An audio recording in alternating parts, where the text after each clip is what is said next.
Vamos a comenzar nuestra clase del día de hoy. Les agradezco a todos su presencia. Dios los bendiga por eso. Vamos a comenzar agradeciéndolo a nuestro Creador, como siempre lo hacemos. Gracias por todo lo que nos proteges, Señor, por todo lo que nos das, comenzando por la vida que tú decidiste que existiéramos. Y como siempre, te ofrecemos lo mejor de nuestras vidas en nuestro testimonio diario, Señor, como una prueba de que te amamos y que queremos guardar tus mandamientos. Te pedimos, Señor, por México, ante estas elecciones tan cruciales que vamos a vivir en el mes de junio. En nombre del Padre, del Hijo, del Espíritu Santo. Amén. Padre nuestro que estás en el cielo, santificado sea tu nombre. Venga a nosotros tu reino. Hágase tu voluntad en la tierra como en el cielo. Danos hoy nuestro pan de cada día. Perdona nuestras ofensas, como también nosotros perdonamos a los que nos ofenden. No nos dejes caer en tentación y líbranos del mal. Amén. Dios te salve María, llena eres de gracia, el Señor es contigo. Bendita eres entre todas las mujeres y bendito es el fruto de tu vientre, Jesús. Santa María, Madre de Dios y Madre nuestra, ruega por nosotros los pecadores, ahora y en la hora de nuestra muerte. Amén. En nombre del Padre, y del Hijo, y del Espíritu Santo. Amén. Muy bien, pues vamos a estudiar y aprovechar el poco tiempo que tenemos para avanzar en el estudio de nuestro catecismo, es decir, de la esencia de lo que es nuestra iglesia. Y precisamente, si recuerdan, estamos estudiando precisamente esa parte. Que recuerden que estamos siguiendo el credo, donde ya vimos al Padre, al Hijo, al Espíritu Santo, y que ahorita estamos viendo precisamente esa parte donde decimos, creo en la iglesia, que es una, santa y católica. Pero estamos viendo por qué lo afirmamos, de dónde viene, cómo es nuestro Señor quien ha originado todo lo que somos. Así como nos creó a cada uno de nosotros, él mismo creó a su iglesia. En Pedro, ya lo vimos. Pero estamos viendo esta parte donde vemos que la iglesia debe ser unida, debe ser única. Y ahí nos quedamos en nuestra clase anterior. Pero vemos que no siempre ha sido así. Y es lo que vamos a ver el día de hoy, precisamente ante ese problema de la discordia. Vamos a retomar la lectura del catecismo en la página 235, en el numeral 816. Y dice,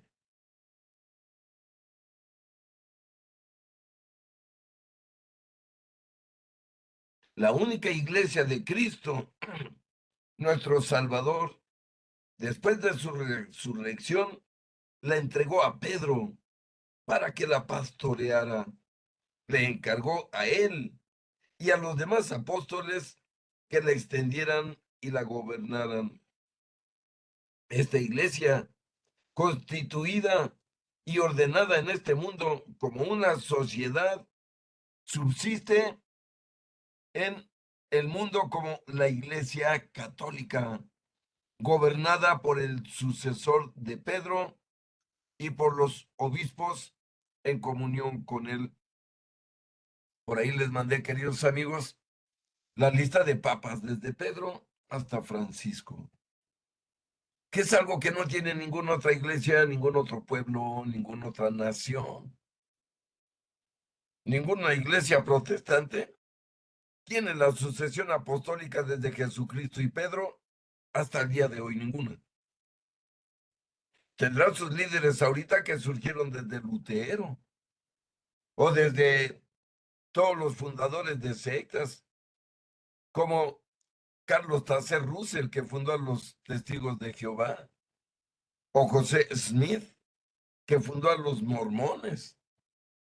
Estamos hablando de 1810 y 16 por ahí. Nosotros, queridos amigos, tenemos 2000 años aquí, ininterrumpidamente, siempre representados por un obispo, es decir, un pastor local y luego un pastor nacional y luego un pastor mundial. Solo nosotros lo tenemos.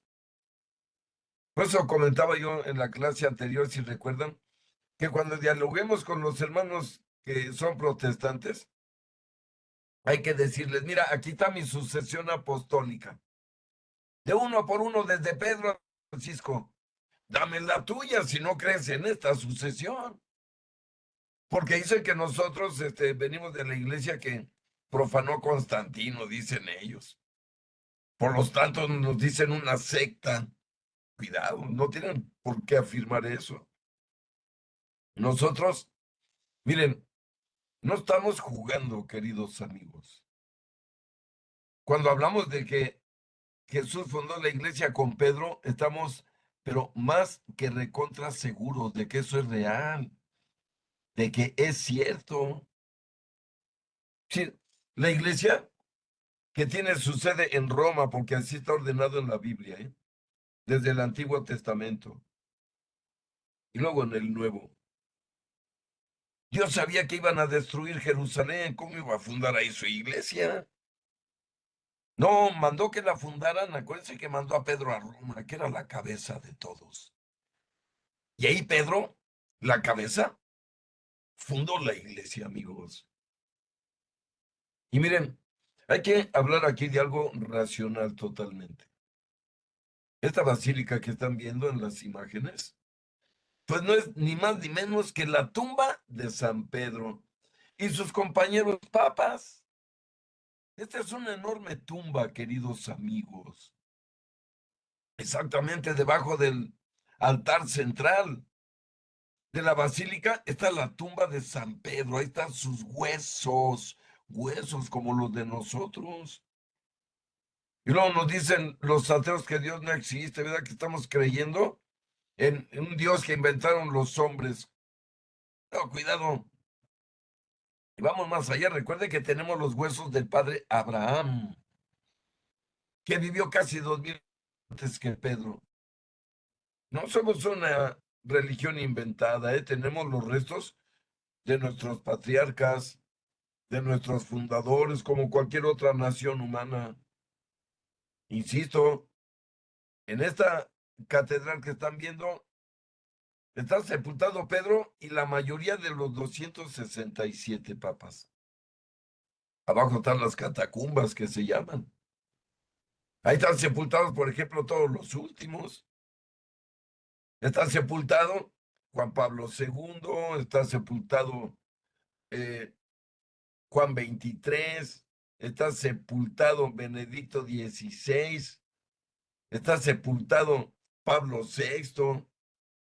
Todos los papas están sepultados ahí. ¿Qué más quieren que les demostremos de que somos una nación real, con descendientes y siempre con un líder? No van a encontrar un país del mundo, una nación, un imperio que haya tenido un dirigente ininterrumpidamente 2000 años. No lo hay, no lo ha habido. Nunca, jamás. Miren, ningún imperio en la historia de la humanidad ha durado 2000 años, ninguno absolutamente. Miren, el más largo de todos, pues lo sabemos perfectamente, ¿eh?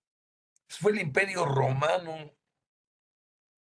Hagan sus cuentas, amigos, del año 44 antes de Cristo al año 572 después de Cristo. ¿Cuántos años son? 600 y tantos años. Eso duró el Imperio Romano, siendo amos del mundo, dueños de todo el planeta.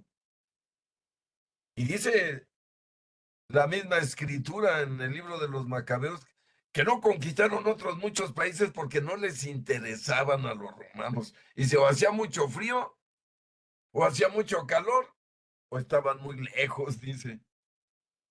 Pero, insisto, amigos, nosotros tenemos 2000 años aquí como pueblo, con todos sus miembros como pueblo, si me permiten decirlo, diputados, senadores, que son los obispos, y un dirigente, una cabeza, pues se llama Francisco, que cuando Dios lo eligió le dijo, ya no te llamarás Jorge Mario Bergoglio, desde hoy te llamarás Francisco. Por lo tanto, amigos, hay que insistir en esto. La iglesia va más allá que cualquier organización humana. Y decíamos que solo en la iglesia un sacerdote me puede perdonar los pecados. Ningún hombre puede hacer eso. Ni siquiera Joe Biden. Joe Biden, con todo el poder que tiene, no me puede perdonar los pecados a mi Jaime Hernández. Fíjense, pues, ¿cuál poder tiene entonces? Hay poderes que tiene la iglesia que son celestiales, no solo terrenales. El perdón de los pecados. ¿Qué tal el transformar harina y agua y vino en carne y sangre del Hijo de Dios? ¿Quién más puede hacer eso? Solo la iglesia, solo su cuerpo de Cristo, que es lo que veíamos. Solo el Espíritu Santo. Por eso decíamos que donde esté Pedro, ahí iba Jesús a fundar su iglesia. Y Pedro fue asesinado, martirizado en Roma. Ahí está el fundamento de la iglesia, la están viendo. Miren, si Pedro hubiera muerto en la Ciudad de México, aquí estaría la Basílica de San Pedro, para que me entiendan de lo que hablo. Porque Jesús le dijo a Pedro, sobre ti edificaré mi iglesia. Ahí está, amigos. Y nadie puede cambiar la sede de la iglesia, absolutamente nadie. Pero más que eso, dice Isaías que a nadie podrá destruir este templo que ven con sus ojos. Dice que mientras sea mundo, este templo va a ser la casa de Dios, porque estamos en la segunda y última alianza, como lo pronuncia el sacerdote cuando consagra. Esta es mi sangre, sangre de la alianza nueva y eterna, no va a haber otra. Miren, el templo de Dios en la antigua alianza estuvo en Jerusalén, no se les olvide. Lo construyó Salomón, se portaron mal. Dios permitió que se los destruyeran para tomarlo como señal. No entendieron los judíos y Dios mandó destruirlo por segunda vez, esta vez por los romanos en el año 70. Pero de ahí cambió su sede de ser el templo de Salomón para el pueblo judío. Dios ordenó que se fuera a Roma para hacer el templo de Dios donde pueden ir todas las naciones. Lo dijo Isaías desde el capítulo 56 y luego en el capítulo 60 y luego en el 66, donde dice Isaías de parte de Dios, yo vengo a reunir a todos los pueblos y naciones y vendrán a mi monte santo y conocerán a su Dios y yo aceptaré sus ofrendas, dice Isaías. 700 años antes de que existiera este templo. Bueno, más, porque estaba señalado que tendría que ser en Roma y que tendría que ser esta casa tan hermosa y grandiosa. Está claro en la profecía. Y les recuerdo que el profeta Isaías y la fundación de Roma ocurrieron al mismo tiempo. Al mismo tiempo nació Isaías y al mismo tiempo se fundó Roma con la historia de Rómulo y Remo en el lupanar. Estamos hablando de historia, de cosas racionales. Ahí abajo de este templo están todos los huesos de nuestros papas. ¿Qué más quieren que les digamos? No tenemos solo sus escritos. Miren, San Pedro tiene dos libros en la Biblia, primera y segunda de Pedro, pero sus huesos están ahí.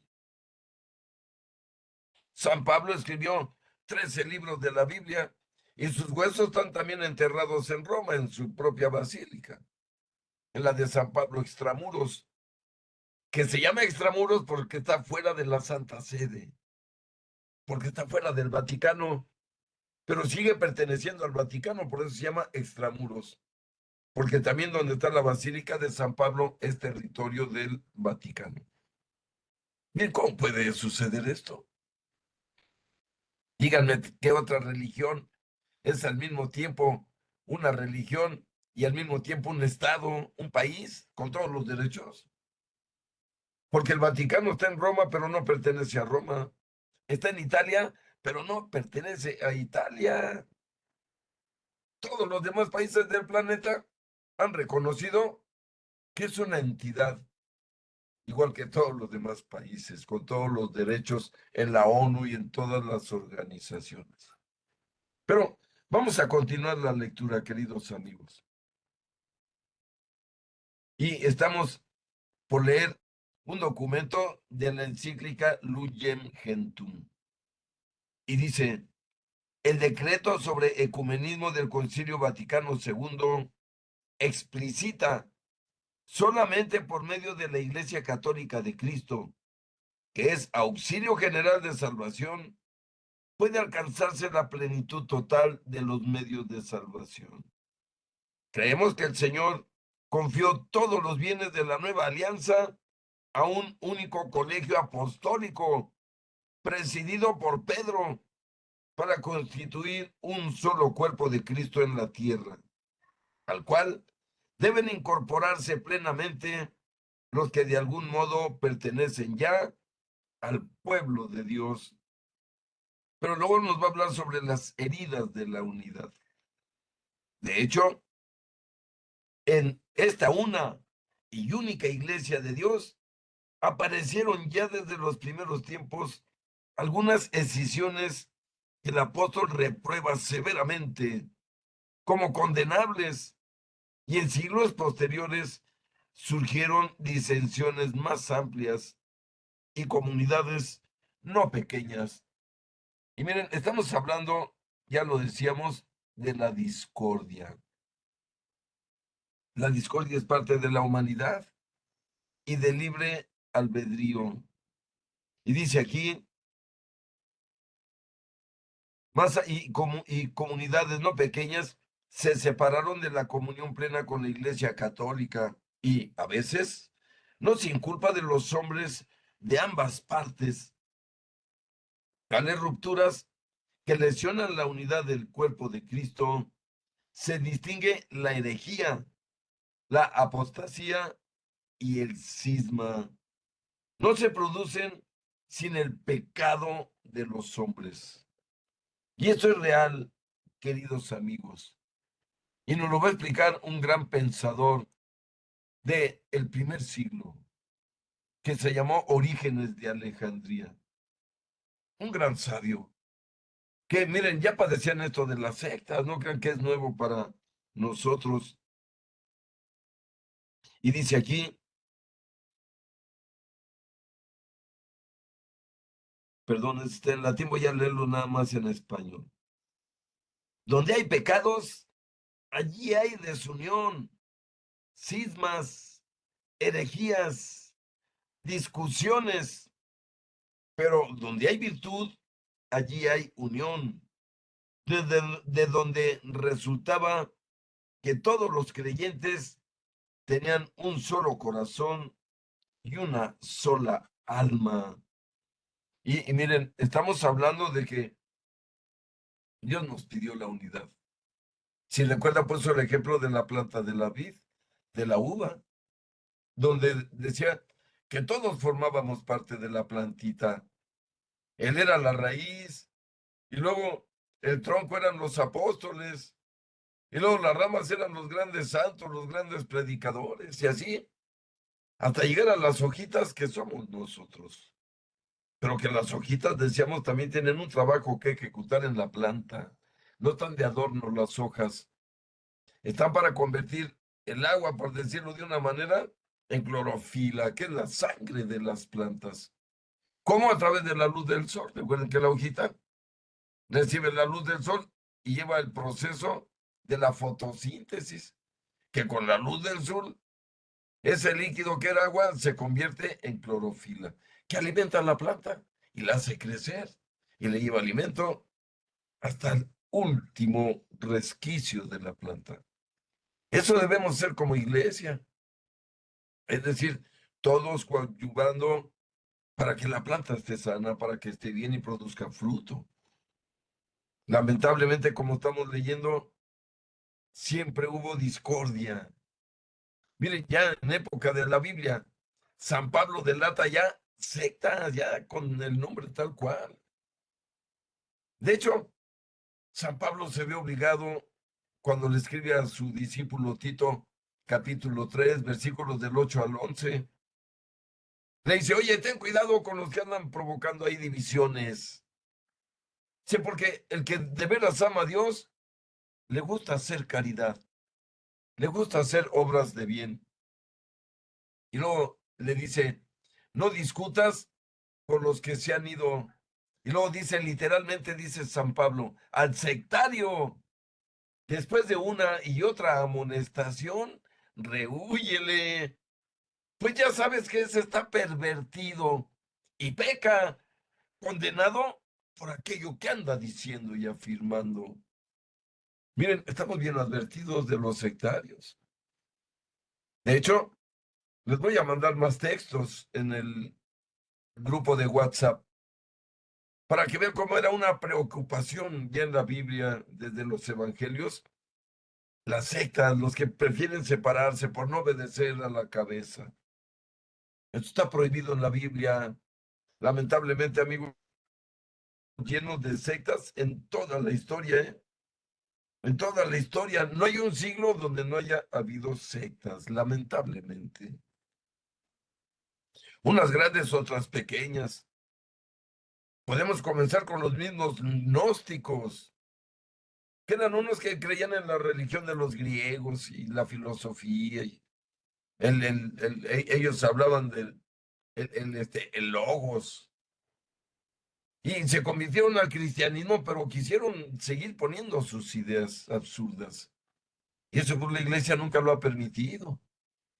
Y luego vinieron los arrianos, que seguían a un tal Arrio, que era un obispo, que traicionó a la iglesia y empezó a llevarse a los suyos. Miren, ¿qué negaba Arrio? Que Jesús fuera Dios, para que entiendan. No crean que es nuevo de los testigos de Jehová o de los mormones, que siguen negándolo en nuestros días. Y es lo mismo que negar la Santísima Trinidad. De hecho, se burlan de nosotros, ¿eh? Que donde habla la Biblia de la Santísima Trinidad. Y en efecto, la Biblia no jamás menciona esa palabra. Menciona al Padre, al Hijo y al Espíritu Santo bien claramente, como un Dios único, sí, pero la palabra Trinidad no aparece.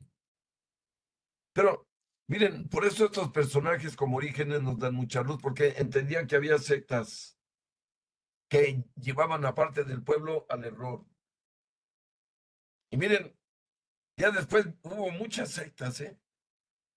Pero las principales, las que ocurrieron en el siglo XVI. Y la más perversa de todas, la de Martín Lutero, quien era un sacerdote católico, ordenado a los 22 años en la orden de los misioneros de San Agustín. Profesó y prometió las tres promesas de los sacerdotes: pobreza, castidad y obediencia. Perdón por lo que voy a decir. Con las tres cosas se limpió los sobacos Lutero. Ya no obedeció nada. Ya no obedeció a la iglesia. No obedeció la castidad. Se casó con Catalina von Braun y tuvieron 6 hijos. ¿Dónde quedó la castidad? Y también se limpió con el voto de pobreza, porque miren, Lutero vivió como el más petulante y rico de la Alemania que le tocó gobernar, porque fue un gobernador de Alemania, convenenciero, muy inteligente. Pero, miren, seguimos teniendo sectas. Ya les hablaba yo de Carlos Tacer Russell, que fundó a los Testigos de Jehová, José Smith a los Mormones. Pero tenemos un mexicanito que se llamó Eusebio González y se hizo poner a sí mismo Aarón, ¿verdad? Como el hermano de Moisés, que fue el primer sacerdote que puso Dios en la tierra y fundó a la luz del mundo ya en el siglo pasado. Los fundó en 1926, fíjense, en plena guerra cristera, los cristianos católicos defendiendo la libertad religiosa con sus vidas, ¿eh? Con su sangre. Y este tipo, que era amigo del gobierno de ese tiempo, aprovechó para crear su secta, que la fundó en Monterrey. pero vino a establecerse aquí a Guadalajara y como ustedes saben, se llama la hermosa provincia. Los gobernantes del PRI le otorgaron y le entregaron todo ese terreno, es una colonia inmensa. Y ahí solo viven seguidores de ellos, ahí está su templo, que presumen tanto. Miren, la discordia y las sectas han formado parte de la iglesia lamentablemente, aunque ofenden a Dios, dañan la unidad y por supuesto que impiden el camino de muchas almas hacia el cielo y las desvían hacia la perdición total. Pero continuemos con el numeral número 818. Los que nacen hoy en las comunidades surgidas de tales rupturas y son instruidos en la fe de Cristo, no pueden ser acusados del pecado de la separación, y la Iglesia Católica los abraza con respeto y amor fraternos. Justificados por la fe en el bautismo, se han incorporado a Cristo, por tanto, con todo derecho se honran con el nombre de cristianos y son reconocidos con razón por los hijos de la Iglesia Católica como hermanos en el Señor. Además, muchos elementos de santificación y de verdad existen fuera de los límites visibles de la Iglesia Católica. La palabra de Dios escrita, la vida de la gracia, la fe, la esperanza y la caridad, y otros dones interiores del Espíritu Santo, y los elementos visibles. El Espíritu de Cristo se sirve de estas iglesias y comunidades eclesiales como medios de salvación, cuya fuerza viene de la plenitud de gracia y de verdad que Cristo ha confiado a la Iglesia Católica. Todos estos bienes provienen de Cristo y conducen a Él, y de por sí impelen a la unidad católica. Miren, en esta parte, el catecismo nos está hablando no de las sectas, ¿eh? No está hablando de las comunidades eclesiales, de las iglesias, como leí al final. ¿Cuáles iglesias? Pues las que llamamos ortodoxas. Esas iglesias que sabemos bien que están formadas por otras comunidades y que se rigen por ellas mismas, pero que sin embargo, amigos, no contravienen absolutamente ningún mandamiento, ningún sacramento de la Iglesia Católica. Hablo de la Iglesia Ortodoxa griega, la Iglesia Ortodoxa rusa, la Iglesia Ortodoxa egipcia. Y miren, ¿de dónde surgieron todas estas iglesias ortodoxas? Pues surgieron de la variedad de la iglesia, fundada por los apóstoles. Lo explico. Por ejemplo, Juan fundó la iglesia en Chipre, lo que hoy es la iglesia de Egipto. Andrés, el hermano de San Pedro, fundó todas las iglesias, por ejemplo, de Rusia, de Rumania, las iglesias eslavas, yugoslavas. Para allá se fue a predicar San Andrés. Y por lo tanto fundó iglesias San Andrés. Otros de los apóstoles se fueron a predicar por ejemplo, a la actual Turquía. Fundaron iglesias en Turquía. Otro apóstol se fue a Grecia y fundó iglesia en Grecia. Y esas son las actuales iglesias ortodoxas. Recuerden, amigos, que cada una de ellas tiene un patriarca. Entre todas las iglesias ortodoxas no hay unidad, no hay un solo patriarca para todas, ¿no? Lo cual rechaza el mandato de Cristo de que fuéramos uno, un solo pastor y un solo rebaño. Y lo saben. Pero miren, la Iglesia Católica con el Papa en Roma las ha respetado hasta el día de hoy. Estuvimos separados con las iglesias ortodoxas. Tengo que explicarlo para entender este asunto. En el año 554 después de Jesús, hubo un rompimiento entre las iglesias ortodoxas y la Iglesia Católica en Roma. porque el Papa de ese tiempo ordenaba y exigía a todas las iglesias ortodoxas respetarlo a él, obedecerlo al que está mandado en la Biblia, ¿eh? Pero estas iglesias se inconformaron diciendo, y a mí me fundó San Juan, el discípulo amado, ¿cómo me puede decir que no soy auténtica? Y a los que fundó San Andrés dijeron lo mismo, y a mí me fundó San Andrés, él mismo, el hermano de Pedro. ¿Cómo me puedes decir que si no te obedezco ya no soy iglesia? Y miren, el Papa se atrevió a excomulgarlos, aunque les parezca extraño. Y entonces también los ortodoxos excomulgaron a la Iglesia Católica. Fue algo tal vez vergonzante, pero así pasó. Pero miren, en el año 1054, después de Jesús, se volvieron a reunificar las iglesias por un tiempo, pero luego ya rompieron totalmente. En el año 1054 rompieron ya definitivamente, completamente. Miren, ¿a qué me refiero? Que ya administrativamente, civilmente, religiosamente, espiritualmente, se separaron. Pero miren, con el tiempo, las dos partes fueron suavizando sus posturas y fueron llegando a acuerdos. Fíjense, estamos hablando de 5 siglos. Pero llegó Benedicto XVI, el creador del catecismo que estamos estudiando y el teólogo más grande de los últimos 2 siglos, se los digo sin lugar a dudas. Y él resolvió el problema con las iglesias ortodoxas. Ya había comenzado Juan Pablo II, pero no pudo concluirlo, lo alcanzó la muerte antes de concluir la unidad. Pero Benedicto la concluyó cabalmente. Les voy a mandar imágenes por ahí de el momento en que se firmó definitivamente la unión de las iglesias,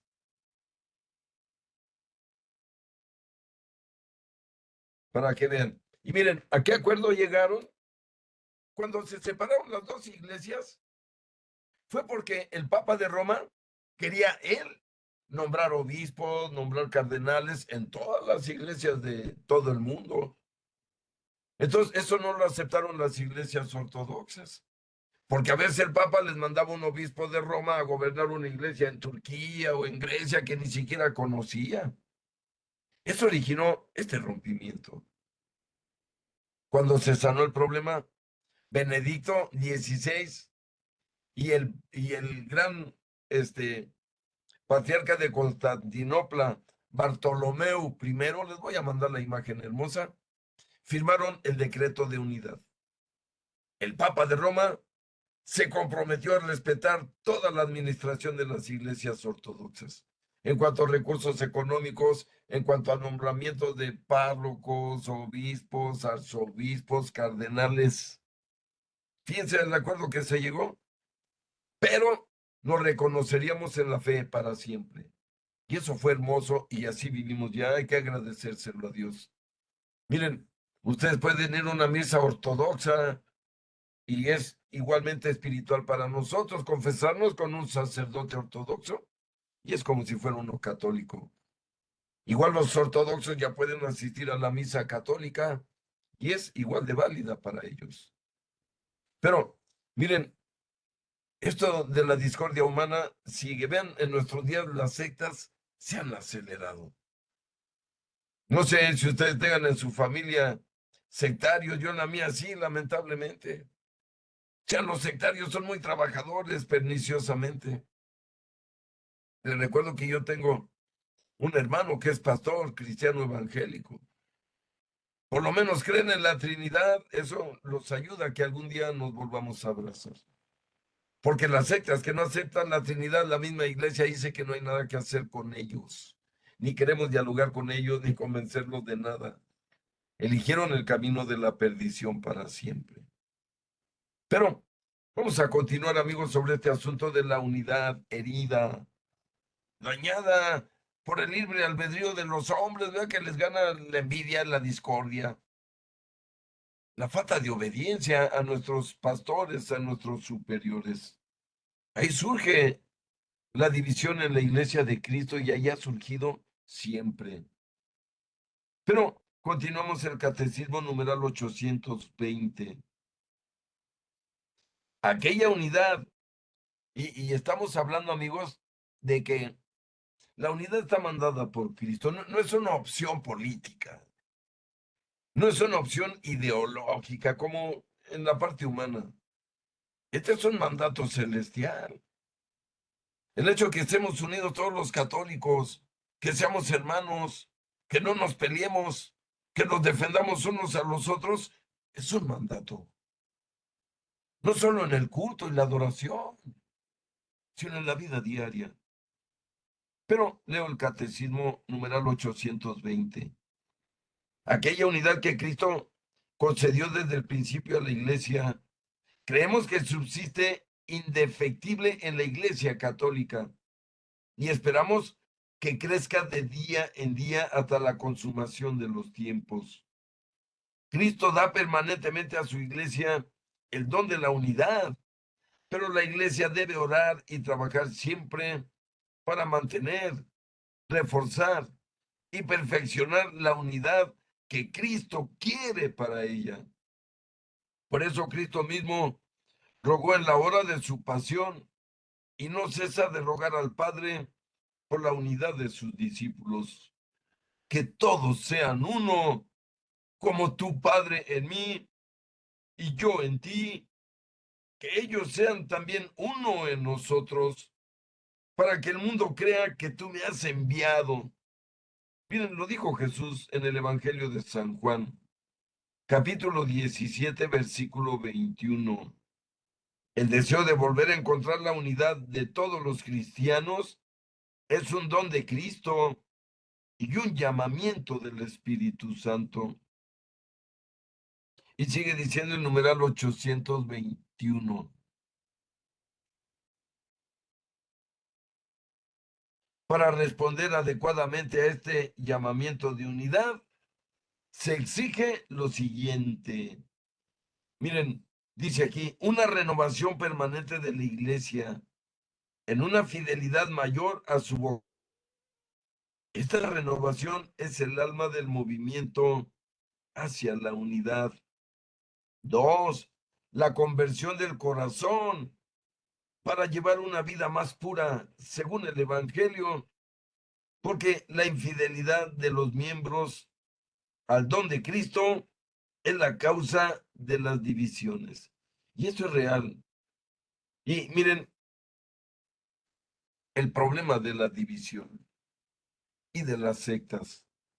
Cuando yo no guardo los mandamientos de Cristo, me voy a desviar. Perdón, por eso habla aquí de lo que está hablando. Que para responder adecuadamente, se nos exige una conversión, amigos. Miren, una persona que no se ha convertido, le va a entrar el evangelio por esta orejota y le va a salir por esta otra. Una persona sin conversión no va a dar frutos ni para Dios, ni para él, ni para su familia. Por eso insiste el catecismo en lo que está insistiendo. Miren, la persona convertida es la que ya no peca voluntariamente, para entenderlo rápido. Todos somos pecadores y a veces pecamos porque no logramos contener nuestras pasiones, nuestro cuerpo. Pero miren, eso lo vamos a cometer todos. Lo que no va a cometer ya el convertido es, por ejemplo, robar, que es un acto de la voluntad, eso ya no. Me doy a entender, cometer actos de sexo impuro ya no, porque ahí ya va la voluntad implícita. Engañar a mi esposa con otra mujer no es un acto de que no contenga mis pasiones, ya es un acto deliberado por mi mente, por mi maldad. ¿Cómo me atrevo a hacerle eso a mi esposa, enterrarle un puñal por la espalda? Ah, bueno, es un acto ya totalmente deliberado de la voluntad. Y miren, Dios no va a impedir eso. Si Dios impidiera eso, solo existiríamos robots buenos. Y digo robots porque todos no seríamos seres a semejanza de Dios, con libre albedrío. Es el problema. el libre albedrío, amigos. Acuérdense, lo hemos visto en muchos temas. Yo nos creo libres, puedo hacer lo que se me pegue la gana, sí es cierto, pero no todo lo que se me pegue la gana le va a agradar a Dios. ¿Cómo voy a vivir? ¿Agradándome a mí u obedeciendo a Dios? Esa es la disyuntiva de la que estamos. El convertido dice, voy a vivir agradándote, Señor, guardando tus mandamientos. Sé que es difícil, pero tú me ayudarás. Tú me protegerás en las tentaciones, en las pruebas, Señor. Y tú me darás la fuerza de espíritu que necesito para superar todo lo que el demonio me ponga para tropezarme, para resbalarme, para desviarme del camino. Esa es la conversión. Levantarnos cada día diciendo soy de Dios. Ya el mundo para mí no existe. Ya lo que es el mundo, pues todo lo que vemos del aborto, la pornografía, el lujo, la pernición, el robo, el aborto, el matrimonio gay, eso es el mundo. Recuerden que Jesús nos advirtió, ustedes no son del mundo, como yo no soy del mundo. Por lo tanto, no pertenecemos al mundo, amigos. Estamos llamados a ir al cielo y para ir al cielo, si hay que guardar los mandamientos de Dios, no hay otra. No existe otro camino absolutamente. Pero sigue diciendo nuestro catecismo. Aquella unidad que Cristo concedió desde el principio a la iglesia, creemos que subsiste, decíamos, indefectible en la iglesia católica. ¿Por qué? Porque todas las señales están. Pero, miren, voy a volver a leer lo que dijo nuestro Señor, porque es muy importante para la unidad. Juan 17:21. Que todos sean uno, como tu Padre en mí y yo en ti. Que ellos sean también uno en nosotros, para que el mundo crea que tú me has enviado. Miren, para que el mundo crea que tú me has enviado, debemos estar juntos. Le dijo Jesús al Padre, mire, estamos hablando de una noche antes de morir. Esta es la oración del huerto, amigos, donde nuestro Señor Jesucristo, Maestro, Salvador, sudó sangre de la angustia que tenía. Al siguiente día iba a morir en la cruz. Al siguiente día iba a sufrir toda la burla, el escarnio de los hombres, hasta llevarlo a su muerte. ¿Cómo no iba a tener miedo? Y ahí es donde le pidió al Señor esto, que todos, que seamos unidos. Miren, esto de las sectas de verdad ofende a Dios, demerita su sacrificio.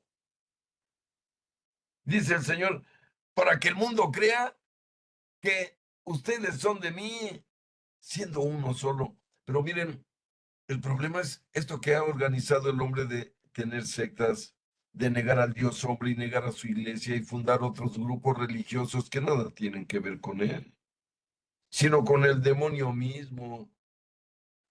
Pero el mundo que no cree, al ver nuestra desunión como cristianos, dice, ah, pues si ellos mismos no se ponen de acuerdo, ¿cómo nos invitan a ser de ellos, verdad? Y miren, ustedes recuerdan a Mahatma Gandhi. Mahatma Gandhi, lo advierto de antemano, es un hombre que está en el cielo, declarado por Juan Pablo II en el jubileo del 2000. Declaró santos en el cielo, por ejemplo, a Martin Luther King, a Mahatma Gandhi, a personas que no fueron católicas, pero que sí fueron santos, ¿eh? Miren, Mahatma Gandhi fue hindú y profesaba la religión hinduista, pero recuerde que la India fue colonia de Inglaterra, por lo tanto, era un ciudadano de Inglaterra y desde niño se fue a estudiar a Londres, estudió en Londres, se graduó en Londres, luego se fue a vivir a Sudáfrica y de ahí regresó a la India. Y recuerden que Mahatma Gandhi liberó a la India del Imperio Británico sin tirar un solo disparo ni una bala, solo con la paz y con ayunos. Algunos de ustedes recordarán su lucha que fue pacífica. y les decía a los ingleses, ¿no? Que ustedes son cultos, racionales y elevados, pues ya libérenos, somos otro pueblo. Y miren, no soportó el Imperio Británico la presión y terminaron otorgándole la libertad a la India y su independencia total. Pero, mire, un día le preguntaron a Mahatma Gandhi, cuando vivía en Sudáfrica, oye, pues que tú no crees en Jesús, ¿cómo es posible? Y contestó Mahatma Gandhi, ah, no, por supuesto que creo en Jesús. En quien no creo es en los cristianos, dijo. Miren, es una frase muy dura, pero tenía razón. Ese es nuestro problema, amigos, en nuestra vida hoy, en que hay guerra entre palestinos y judíos, y México salpica sangre por todos lados. Somos católicos, somos cristianos y somos guadalupanos y vean, estamos llenos de homicidios, de levantones, me da tanto dolor, feminicidios, niños pobres con cáncer que se mueren abandonados. De eso estamos hablando. Por eso, miren, cuando hablamos de estos asuntos, Mahatma Gandhi tenía razón. O sea, yo creo sí creo en Jesús, pero no creo en los cristianos. Qué lamentable. Pero ¿cómo puedo creer en mi vecino cristiano si es un ladrón? Y lo veo en misa, y lo veo a mis primos rezando el rosario, pero son tranzas en su negocio. Ese es el problema. Así no vamos a purificar la iglesia nunca, jamás. La vamos a purificar como nos está diciendo el catecismo, convirtiéndonos de verdad. Ya no pecar voluntariamente. Espero que haya quedado claro. Vamos a seguir pecando involuntariamente, para eso tenemos la confesión. Pero voluntariamente el convertido ya no, porque pecar voluntariamente es negar a Cristo y es demostrarle a Dios que no hemos convertido nuestro corazón. Recuerden que la palabra metanoia, que es la que escribió el escritor sagrado en la Biblia, en español dice conversión, en griego dice metanoia, porque la palabra en griego dice la verdad, metanoia es cambiar mi manera de pensar, cambiar la manera en la que pienso, en la que vivo, en la que respondo a la vida, en la que respondo a lo que me pasa. Y miren, yo les puedo dar el testimonio de mi cabeza, de mi mente, no tengo ningún otro testimonio de otra. Pero como ustedes saben, yo me convertí a los 33 años de edad. Curiosamente, la edad de Cristo. Pero miren, antes de mis 33 años, ¿saben qué había en mi mente? Drogas, sexo desordenado, pornografía, desmadre, cuates, sexo, rock and roll. Yo me levantaba todos los días a saber a qué mujer me iba a echar ese día. No estoy mintiendo. Les estoy dando un testimonio de esta misma mente que les habla ahora y los invito a amar a Cristo. Mucho tiempo de mi vida me dediqué al vicio, a gozar, ¿eh? Me encantaban las prostitutas, mis queridos amigos. Solo Dios sabe cuántas contraté. Miren, y es el mismo que les está predicando, ¿eh? El mismo, la misma mente. Y cambié la manera de pensar. En lugar de pensar en sexo, sexo, sexo, empecé a pensar en Dios, en hacerle preguntas, en leer la Biblia, pero claro, hubo algo fundamental. Dios me concedió, y digo concedió porque así fue, una pancreatitis mortal. Tenía yo 33 años. Un día ya no me pude mover del dolor tan intenso en la boca de mi estómago. Y me dicen que tenía pancreatitis aguda y mortal. Yo no sabía ni de qué se trataba. Yo quería que me quitaran el dolor tan pavoroso que tenía. Y miren, no hay tiempo ni vine a hablar en esta clase de eso. Pero duré 3 meses en el Hospital del Carmen, aquí en la ciudad de Guadalajara. Desde agosto hasta diciembre, en una cama de hospital. No me podían operar porque me dio anemia, la pancreatitis para todo el sistema digestivo. Miren, no podía pasar por mi sistema digestivo ni agua. Todo lo que ponía por aquí, regresaba por aquí. porque mi páncreas falló. Miren, estoy vivo de milagro. Estoy vivo porque Dios me regaló otra oportunidad. ¿Cómo iba a volver a pensar en lo mismo? Ahora me acuerdo de lo que hice y es asqueroso, se los digo. Pero ya está ahí. Ya me lo perdonó Dios, ya lo sané. Ahí está esa información. Pero mi mente es otra, ¿eh? ¿Sabe cuánto contrataría hoy a una prostituta? Obviamente nunca jamás. En mí se los confieso, sí operó la metanoia. Yo desde entonces me dedico a las cosas de Dios y lo digo ante mi Señor que Él sabe quién es cada uno de nosotros. Pero insisto porque la iglesia nos pide que haya una conversión, ¿eh? Yo me acuerdo, miren, en mis 33 años anteriores me confesaba y comulgaba de vez en cuando, ya para agradar a mi mamá y a mi papá, para que me prestaran el coche. Pero no, yo era un perverso, un perverso. Llegué a comulgar el mismo día y tener sexo con una prostituta el mismo domingo. Nomás díganme el pecado tan grave que cometí. Es pecado mortal, de lo que estoy hablando. Pero Dios me perdonó. Dios me rescató. Me hizo entender todo aquello. Y tengo que reconocer que mi fortuna fue aceptar y dejar toda aquella vida perversa, asquerosa, humana del mundo. Y nomás les digo para terminar mi testimonio, tenía como unos 30 cuates, ¿eh? Y cada fin de semana nos poníamos hasta las chanclas con droga, mujeres, rock and roll. ¿Saben cuántos me fueron a ver en el hospital los 3 meses que estuve? Ninguno, ninguno. Lo digo ante Dios que está en la presencia de la pantalla. Ni uno de los cuates, no eran amigos, ninguno, eran puros cuates. Ojo, el catecismo nos habla, amigos, de convertirnos, de tener esa metanoia, echar fuera de mi mente todo lo que es pecado, todo lo que es vicio, todo lo que me aleja de mi Dios. No es fácil, ¿eh? Pero sí es bien posible, sin lugar a dudas. Pero decíamos aquí que otra cosa que hace falta es la oración en común. Estamos hablando cómo responder adecuadamente al llamado. Ya decíamos que una era la renovación permanente, la otra la conversión del corazón. Y la tercera es la oración en común. Miren, la oración personal es muy buena. Es cuando hablamos con Dios, cada uno en su casa, en su cuarto, en el camino.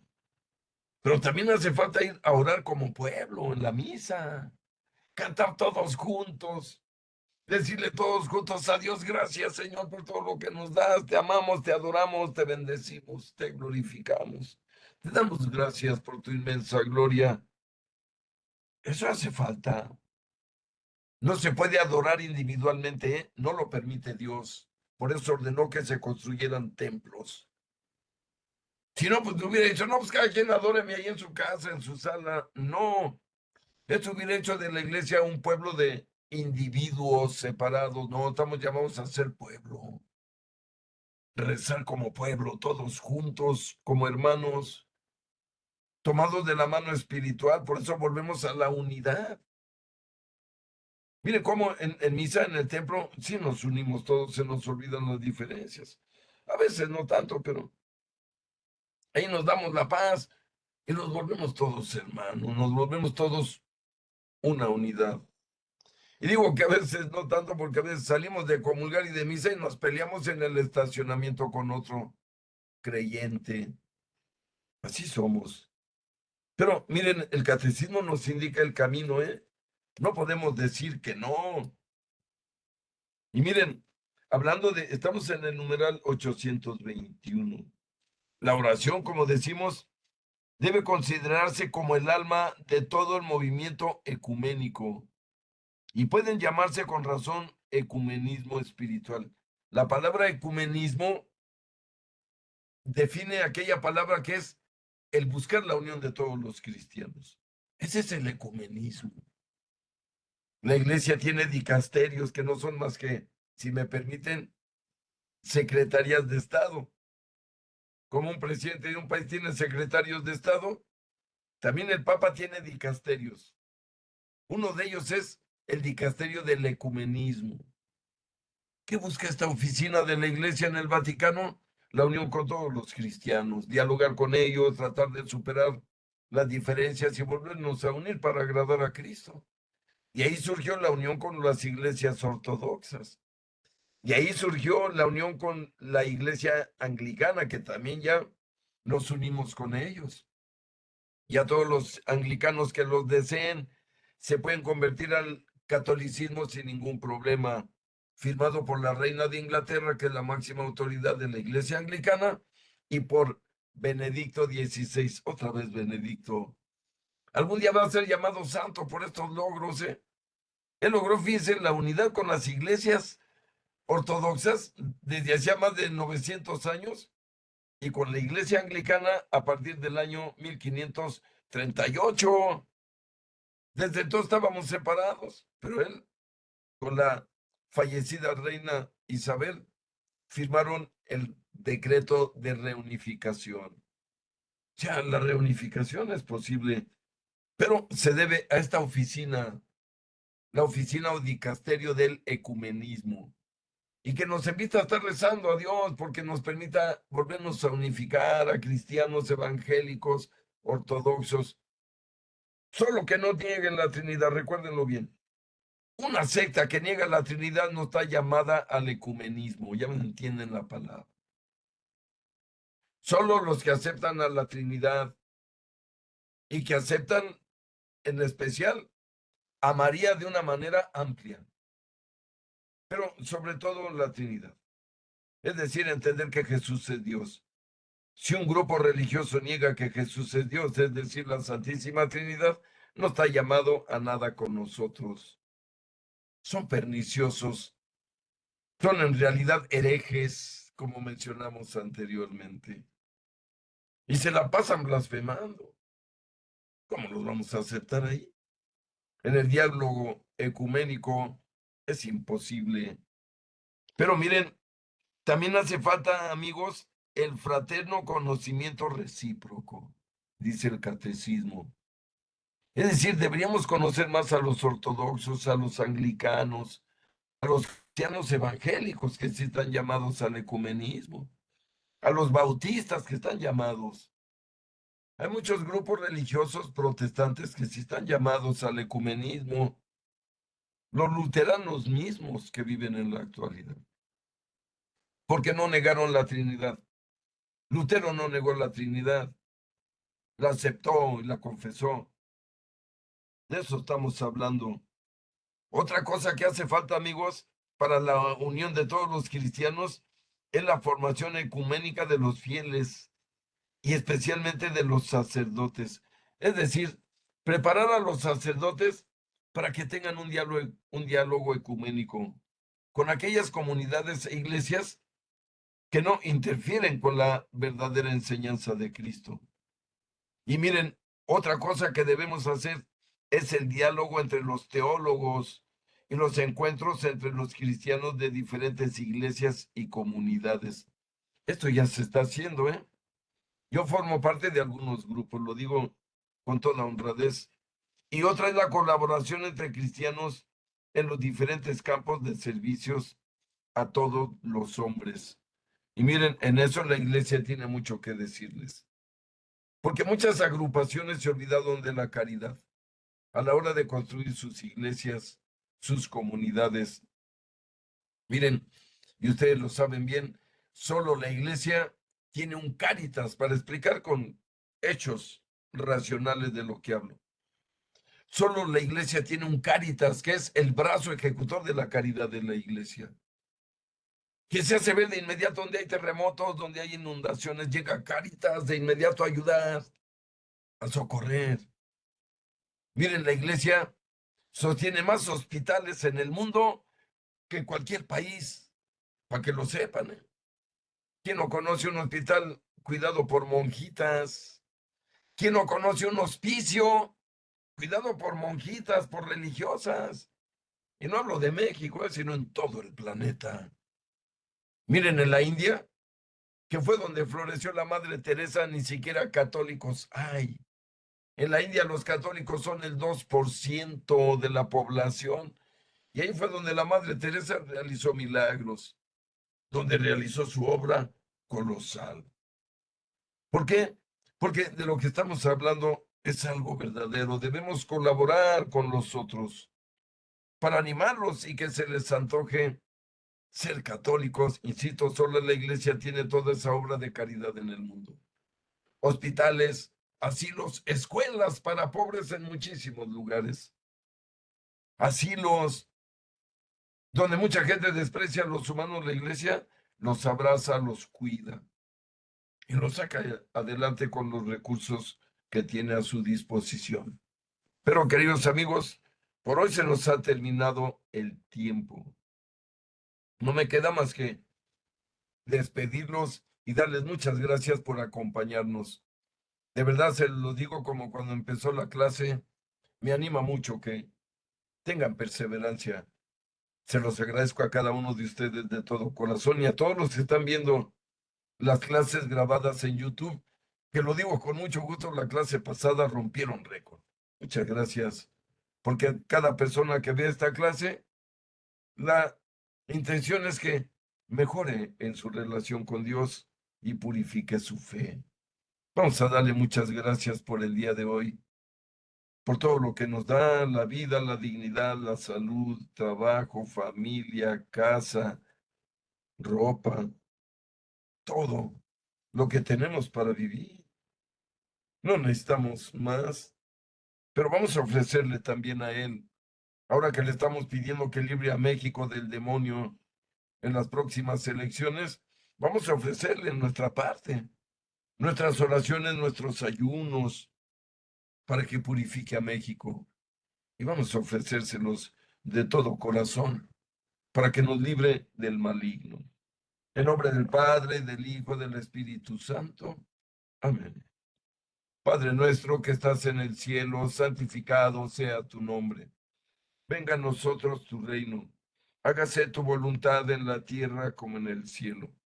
Danos hoy nuestro pan de cada día.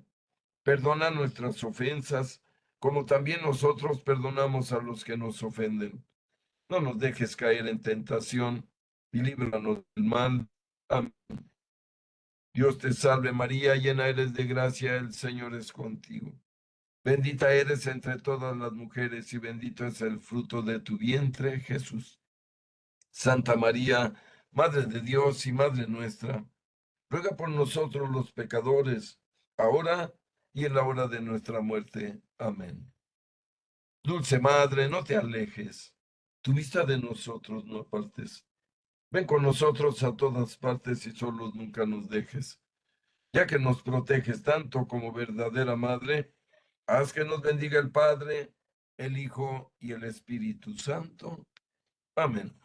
Muchas gracias a todos. Dios los bendiga, los acompañe, los cuide de todo mal. Los quiero mucho y los espero la próxima. Hasta entonces, muchas gracias. Muchas gracias, buenas noches. Bendiciones a sus Buenas noches. familias. Gracias. Buenas Gracias. noches. Gracias, Bendiciones a maestro. todos. Buenas noches para todos. Gracias, Buenas bendiciones. noches. Gracias, Buenas maestro noches. Jaime. Gracias. Georgina.